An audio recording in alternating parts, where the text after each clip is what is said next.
En aquel tiempo se hallaba Jesús con sus discípulos en Galilea y les dijo: El Hijo del Hombre va a ser entregado en manos de los hombres. Lo van a matar, pero al tercer día va a resucitar. Al oír esto, los discípulos se llenaron de tristeza. Cuando llegaron a Cafarnaúm, se acercaron a Pedro los recaudadores del impuesto para el templo y le dijeron: ¿Acaso tu maestro no paga el impuesto? Él les respondió: sí lo paga. Al entrar Pedro en la casa, Jesús se adelantó a preguntarle: ¿Qué te parece, Simón? ¿A quiénes les cobran impuestos los reyes de la tierra? ¿A los hijos o a los extraños? Pedro le respondió: a los extraños. Entonces Jesús le dijo: por lo tanto, los hijos están exentos. Pero para no darles motivo de escándalo, ve al lago y echa el anzuelo. Saca el primer pez que pique, ábrele la boca y encontrarás una moneda. Tómala y paga por mí y por ti. Palabra del Señor. Gloria a ti, Señor Jesús. Hoy, 11 de agosto, celebramos la fiesta de Santa Clara de Asís. Clara nació en Asís, Italia, en el año 1194. A los 18 años se consagró a Cristo, vistiendo el hábito de la Orden de San Francisco. Desde ese momento inició una vida de pobreza radical, renunciando a todo lo que tenía y prometiendo vivir sin poseer nada. Comenzaba así la segunda orden franciscana, las damas pobres o clarisas. Santa Clara murió el 11 de agosto del año 1253. Sus últimas palabras fueron: Señor, tú que me has creado, bendito seas. En su funeral participó una gran muchedumbre y solo 2 años más tarde fue proclamada santa por el Papa Alejandro IV. Les invito a escuchar una homilía del día de su fiesta. Nuestra sociedad exalta hoy con entusiasmo todo lo relacionado con el arte, el diseño o la tecnología, lo cual sin duda es algo positivo. Ahora bien, si se exagera, puede conducirnos a no ver que nosotros mismos somos una obra de arte, una maravilla de diseño, y que en nosotros, en nuestro ser, acontecen pequeños milagros todos los días. Clara de Asís fue una mujer que tuvo ojos para descubrir lo maravilloso de todo eso que no apreciamos simplemente porque lo damos por descontado. Como estamos vivos, pensamos que la vida es solo un dato, un hecho, y considerada así, deja de ser un regalo.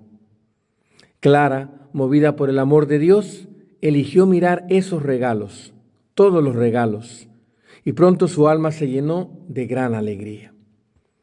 En una carta escribe Santa Clara: Jesucristo es el espejo en que debes mirarte cada día. En este espejo brilla la dichosa pobreza, la santa humildad y la inefable caridad. Habla Santa Clara de pobreza, de humildad y de caridad. Pobreza. Dichosa en el descubrir las riquezas de Dios, Clara halló los bienes de la pobreza y así quiso que aprendieran a vivir sus hermanas en el monasterio. La pobreza no es pariente de la miseria, sino de la providencia. La pobreza no es amiga de la dejadez, sino del cuidado solícito. La pobreza no es madrina de la despreocupación, sino de la laboriosidad. La pobreza de Clara y de Francisco es la que sabe cantar con libertad y conoce y estima tanto la alegría de dar que no tiene ninguna prisa en recibir y mucho menos en acumular. En la búsqueda de Dios solo se puede avanzar recorriendo la vía del desprendimiento.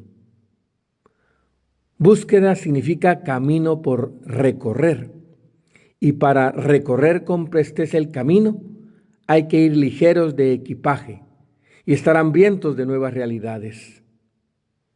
El encuentro con el Señor solo se logra a través de la pobreza sincera y mediante el desprendimiento de todo aquello que nos puede obstaculizar o frenar.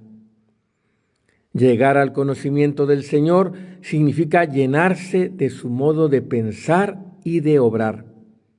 Y del Señor nos dice San Pablo que, siendo de condición divina, se despojó de su rango y tomó la condición de esclavo.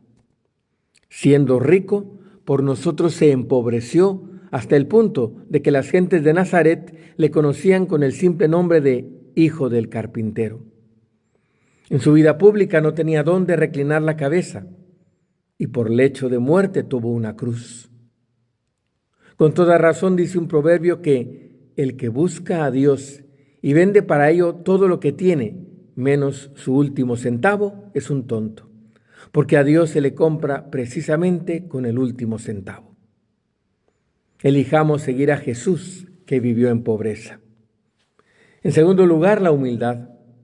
Según Santo Tomás de Aquino, humildad es la virtud que frena el desordenado deseo de la propia grandeza y nos impulsa a ser conscientes de nuestros límites. La vida de los santos es una aparente contradicción. Cuanto más se acercan a Dios, más experimentan sus miserias. Y desde esa experiencia, más y mejor sienten también que la fuerza les viene del Señor. Nos lo recuerda San Pablo. Este tesoro lo llevamos en vasijas de barro para que se vea que una fuerza tan extraordinaria es de Dios y no viene de nosotros. Solo los que son humildes, al vaciarse de sí mismos, pueden llenarse de Dios y experimentar cómo su acción transforma su vida interior.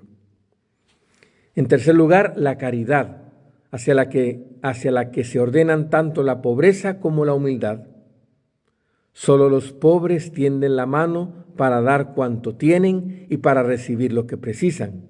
Y solo los humildes son capaces de reconocer en el otro el rostro de Jesucristo y servirle como a un hermano. Tomás de Celano, hablando de Clara de Asís y de sus primeras hermanas, decía: por encima de todo, resplandece en ellas la virtud de una mutua y continua caridad que de tal modo une las voluntades de todas que conviviendo 40 o 50 en un lugar, el mismo querer forma en ellas, tan diversas, una sola alma. Tratemos nosotros de vivir con intensidad el amor fraterno. La Santa de Asís nos proclama constantemente la primacía absoluta de Dios. Nos introduce en el misterio del amor de Dios. Santa Clara llegó a una unión profunda con Cristo, como el sarmiento con la vid. La vida de Santa Clara es pura transparencia de la de Jesús. Esta vida escondida con Cristo en Dios la vivió Santa Clara por los caminos de la soledad, el silencio y la pobreza. Soledad que no significa evasión egoísta, sino presencia enriquecedora de Dios y los hermanos. Silencio, que no es solo callar, sino procurar que la vida consagrada a Dios hable con el lenguaje fascinante de la adoración y alabanza al Señor de la creación. Pobreza, que no es despreciar las cosas de este mundo, sino tener a Dios como única y máxima riqueza. Santa Clara, liberada de las ataduras de la codicia y del vano capricho, tuvo alas para subir hasta la hermosura de Cristo. Que María Santísima, nuestra bendita Madre, nos ayude a vivir, cada uno según su vocación, las enseñanzas de Santa Clara de Asís.